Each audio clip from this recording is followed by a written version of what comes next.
Este vídeo está patrocinado por mí. Más detalles después. En 2015, un acaudalado empresario llamado Mauricio Macri ganó las elecciones en Argentina. Fue un auténtico cambio de paradigma. Luego de 14 años de gobiernos peronistas, finalmente llegaba el hombre que iba a solucionar la crisis y traer la libertad que el pueblo tanto anhelaba. Su partido, el PRO, representaba la esperanza de aquellos que querían terminar con el peronismo y convertir a la Argentina en un país serio, libre y próspero. Hoy, 10 años después, son apenas la tercera fuerza política. Casi todos sus pesos pesados se han ido y su mejor posibilidad de supervivencia es aliarse con el presidente Milei para no terminar relegados al ostracismo. Pero ¿cómo fue que el PRO cayó tanto en estos años? ¿Cómo fue que pasaron de ser la primera fuerza política a quedar relegados al rol de personajes secundarios? ¿Tiene alguna forma de revivir políticamente? Hoy hablaremos de todo ello. El ascenso. Hablar del PRO necesariamente implica hablar de un hombre que durante décadas ha sido la imagen y corazón del partido. Mauricio Macri. Macri era un empresario de linaje acaudalado. Fue presidente de Boca Juniors entre 1995 y 2007, con resultados deportivos más que favorables. Ya desde ese momento comenzaba a labrarse su carrera política. Fue parte del peronismo entre 1989 y 2001 y finalmente en 2003 se fue para fundar el Frente Compromiso para el Cambio, una escisión más centrista del peronismo.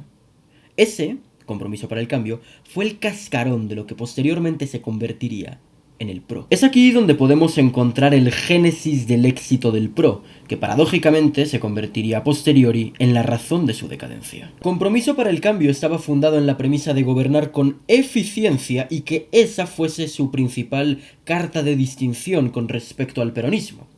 Es verdad que Mauricio Macri, al venir de un entorno empresarial, comprendía bastante bien conceptos de eficiencia y de optimización de recursos. El problema es que la eficiencia no es una ideología, no es un principio económico, social o moral que pueda dictar el rumbo de una gestión. En términos simples, la palabra eficiencia es una etiqueta vacía de significado. Cualquier político, desde el más liberal hasta el más estatista, puede hacer de la eficiencia su bandera de gobierno. Esta indefinición ideológica, ya presente desde su génesis, fue algo que acompañaría al PRO hasta el día de hoy. Compromiso para el Cambio fue desde sus inicios una formación estrictamente porteña, por lo que el primer reto para Macri fue convertirse en jefe de gobierno porteño. No tuvo éxito en las elecciones de 2003, pero en 2005 consiguió una diputación nacional por Cava, y fue en ese mismo año que fundó la coalición Propuesta Republicana PRO, básicamente con los mismos principios y propósitos que Compromiso para el Cambio. Finalmente, en 2007, Macri y el incipiente PRO consiguieron su primer gran hito: la victoria en las elecciones para jefe de gobierno. Una vez siendo jefe de gobierno y por lo tanto uno de los políticos más conocidos de Argentina, Macri comenzó a estructurar su movimiento. El PRO ya no era una coalición, era un partido político consolidado y que constantemente sumaba a nuevos nombres.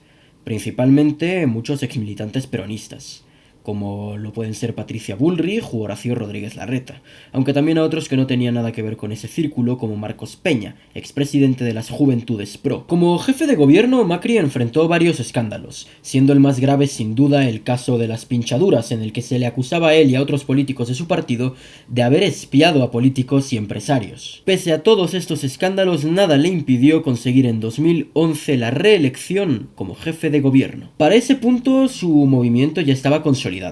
Era un partido porteño, de buenos modales y que llevaba la eficiencia como máxima bandera. Sin embargo, seguía cargando con aquella indefinición ideológica que le había perseguido y caracterizado desde su prototipo. Lo único que realmente le caracterizaba era que este partido, fundado por peronistas y como una escisión del peronismo, se oponía al propio peronismo. A pesar de esta contradicción, seguía siendo una fuerza sólida, y era solo cuestión de tiempo para que su momento llegara. El cenit. Para entender bien en qué situación se encontraba el PRO, es preciso remontarnos al contexto político de Argentina durante esos años. En 2003, el peronista Néstor Kirchner ganaba las elecciones y se convertía en presidente de Argentina, dando lugar así al kirchnerismo, una versión más a la izquierda del peronismo, cercana al Foro de Sao Paulo. En 2007 le sucedió su esposa, Cristina Fernández de Kirchner, quien consiguió reelegirse en el 2011. Ambos presidentes fueron tan populares durante sus respectivos mandatos que les permitió, entre otras cosas, escorar lo más posible el arco político hacia la izquierda. Históricamente, el partido opositor al peronismo había sido la Unión Cívica Radical UCR. Sin embargo, para este punto, esta ya se encontraba atravesando su propio proceso de decadencia. En el futuro le voy a dedicar un vídeo de este mismo estilo a la UCR. De modo que para las elecciones de 2007 y 2011, para derrotar a CFK, las mayores alternativas eran de izquierdas. En 2007 fue la Coalición Cívica, liderada por Lilita Carrió, y en 2011 lo fue el Frente Amplio Progresista encabezado por Hermes Wiener, del Partido Socialista. Es decir, entre 2005 y 2015 prácticamente todas las opciones electorales eran diferentes sabores de izquierda. Y en ese contexto, el único partido que no lo era el PRO.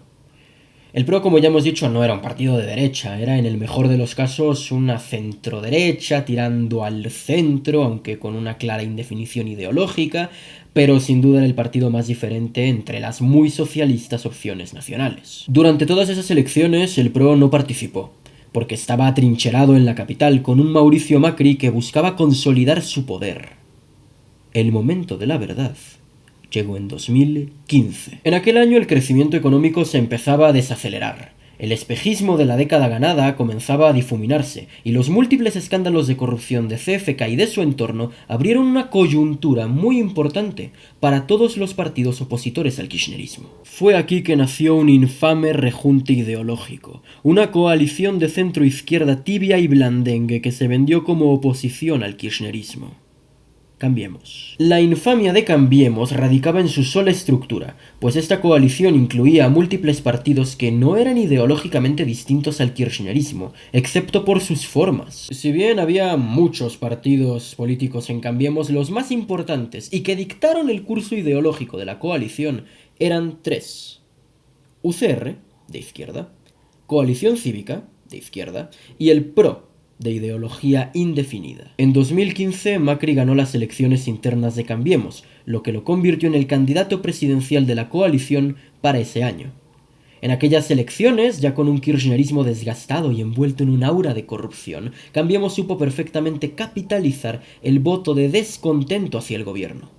Pero un detalle muy importante es que no lo hicieron con base en la promoción de sus propias ideas, sino con el odio y el rechazo hacia el kirchnerismo como única carta real de batalla. Esto se debía a que dos de los tres principales partidos de la coalición no eran ideológicamente distintos a Cristina y el peronismo, y aquel que sí, el propio PRO, no terminaba de tener una ideología concreta como partido. Es decir, sí, el partido como tal oscilaba entre el centro y la centroderecha, pero es que tenían dentro de sus filas a militantes casi más peronistas que la propia Cristina, incluyendo a su candidato a jefe de gobierno en ese momento, Horacio Rodríguez Larreta.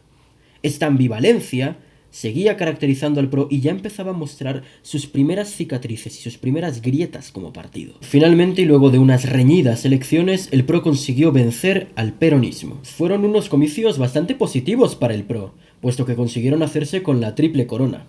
Horacio Rodríguez Larreta sucedió a Mauricio Macri y se convirtió en el nuevo jefe de gobierno de la ciudad de Buenos Aires. María Eugenia Vidal expulsó al peronismo de provincia de Buenos Aires y finalmente Mauricio Macri se convirtió en presidente de Argentina. Paréntesis, si has llegado a esta parte del vídeo, eso es que te está gustando el vídeo. Así que, si quieres que en la vida te vaya tan bien como le fue al PRO en 2015, suscríbete. Y ya que estás, paséate por mi canal, que tengo vídeos interesantes. Al principio de su presidencia, lo cierto es que había muchísima ilusión y muchísima expectativa. Muchos fueron los argentinos que depositaron sus esperanzas en este nuevo proyecto. Sin embargo, lo cierto es que había heredado un contexto sumamente difícil, una crisis económica muy grave y un gran descrédito en las instituciones argentinas. Por lo que, si Macri quería que su presidencia fuera exitosa, tenía que mostrar resultados. Y rápido. Y aquí es donde cometió su gran error: el gradualismo. Si bien es inapelable que Macri intentó derogar el daño hecho por el kirchnerismo, también lo es que el método para ello no fue la terapia de shock, sino ir poco a poco saneando las cuentas públicas. Ganarse de vuelta la confianza de los mercados, pero no a través de medidas contundentes e inmediatas, sino a través de medidas gradualistas pero constantes. Sin embargo, para este plan no contaba con la naturaleza golpista y obstruccionista del peronismo. En su primer año, por ejemplo, Macri no consiguió reducir el déficit fiscal en la medida en la que era necesario, pues este pasó del 6% del PIB al 4%, que sí es una reducción, pero es minúscula en comparación con lo que se necesitaba. Por poner una comparación, el presidente Javier Milei, que heredó una situación económica muchísimo peor que la que heredó Macri, consiguió en tan solamente un mes pasar del 15% del déficit a tener superávit, lo que demuestra que efectivamente, incluso siendo minoría legislativa, era perfectamente posible reducir el déficit crónico. Aunado a esto se presentó el segundo problema del PRO, la gente que componía su gobierno. Siendo Cambiemos una coalición esencialmente de centro-izquierda, por mucho que el PRO apelara a un electorado más de centro-derecha, el peso que tenían tanto la CC como sobre todo la UCR al momento de tomar decisiones era muy importante. Seguramente el ejemplo más emblemático de esto sea su ministro de Hacienda, Alfonso Prat-Gay, miembro de la coalición cívica y cuya extrema tibieza en los momentos más importantes para el gobierno marcó la tónica general de la economía durante el macrismo.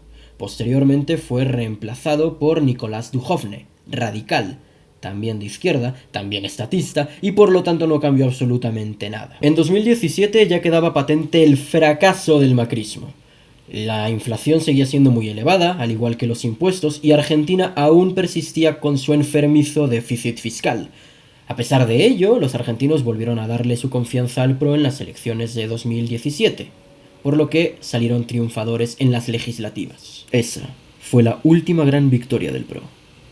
A partir de aquí, comenzó su decadencia. El ocaso. El punto de inflexión lo podemos marcar en 2017, cuando el gobierno lanzó una ley que eliminaba la arbitrariedad de las jubilaciones, y esa sola ley fue motivo suficiente para que todos los grupos opositores, desde el peronismo hasta la extrema izquierda, salieran a destrozar las calles y a comportarse de la forma más violenta posible, lanzando hasta 14 toneladas de piedras al Congreso. La incapacidad del gobierno de Macri para hacer frente a las manifestaciones violentas es otra demostración más de la profunda tibieza característica del PRO.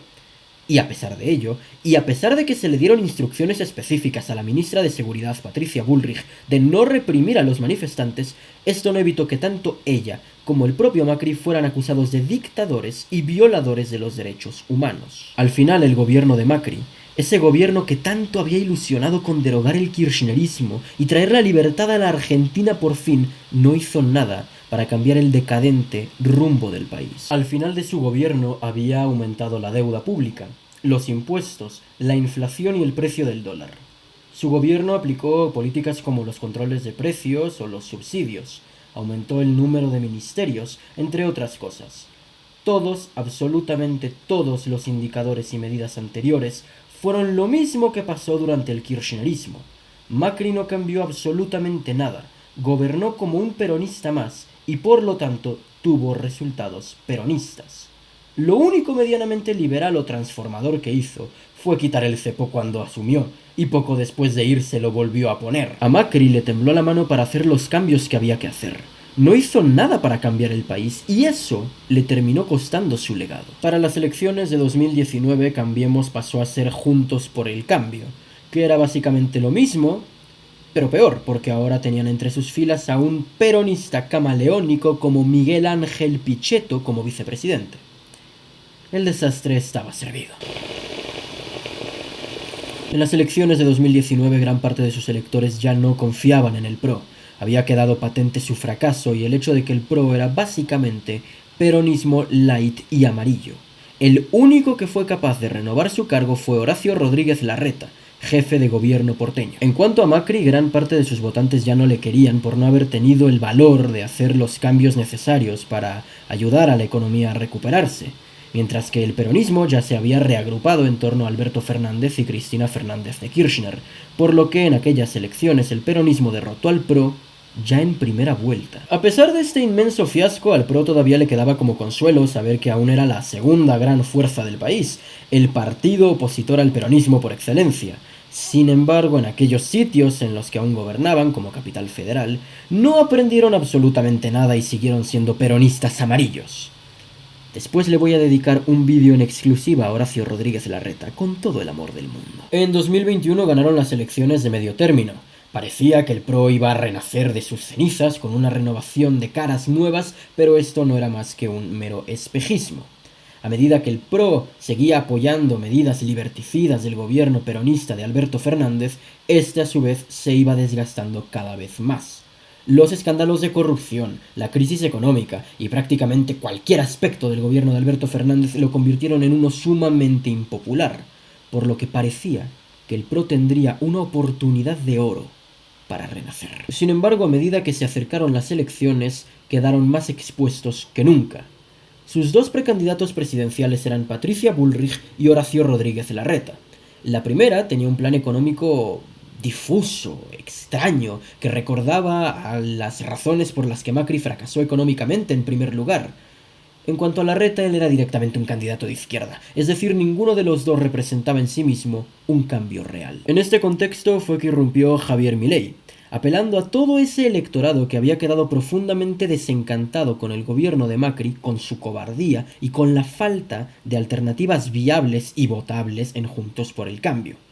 Al final ocurrió lo que el PRO tanto temía. Milei fagocitó al PRO, se quedó con la mayor parte de sus electores y lo relegó a ser la tercera fuerza. En este punto el final ya era inevitable, principalmente debido a que el mayor activo político, la mayor fuente de capital político del PRO, era oponerse al peronismo. Y ahora que había llegado al balotaje un hombre, Javier Milei, que se oponía frontalmente al peronismo, a pesar de que les había comido a los electores, era su deber moral y especialmente político apoyarle, porque de lo contrario caerían en el mayor de los descréditos. Con su apoyo, Milei ganó las elecciones, y aunque originalmente les dio en retribución un par de ministerios importantes, estos ministros ya abandonaron el PRO y se fueron a la Libertad Avanza. Finalmente, en 2025 se confirmó la decadencia del PRO con las elecciones legislativas de Ciudad de Buenos Aires, en las que nuevamente el PRO, a pesar de estar en su bastión, quedó en tercer lugar, demostrando así la gran importancia que tiene para ellos su cercanía a la Libertad Avanza. Conclusión. El PRO era un partido de eslóganes. La eficiencia, los equipos, el cambio, todos ellos eran significantes vacíos que les servían mucho en un momento en el que la política para ellos era un juego de suma cero contra el peronismo. En el momento en el que entró en escena una derecha claramente definida, con un trasfondo ideológico claro y que además compartía a sus mismos enemigos, esa carencia de significados fue lo que realmente los condenó, porque más allá del eslogan, no supieron sobrevivir ideológicamente. Tuvieron su oportunidad. El pueblo argentino confió en ellos y no hicieron nada relevante, no introdujeron ningún cambio significativo. Su gobierno fue esencialmente 4 años plenamente perdidos, que llevaron al retorno de la versión más socialista del peronismo en 2019. En definitiva, el PRO cayó esencialmente por su propia tibieza y su indefinición ideológica. Se centraron casi exclusivamente en aquello de la buena gestión y se olvidaron por completo de contar con una buena base de principios y de ideas para respaldar y guiar esta gestión. Por eso no supieron ser el cambio que la gente demandaba. Si el PRO desea sobrevivir y mantenerse relevante, precisa entender de una vez por todas que ya no son el cambio que la gente necesita, que ese es ahora la Libertad Avanza.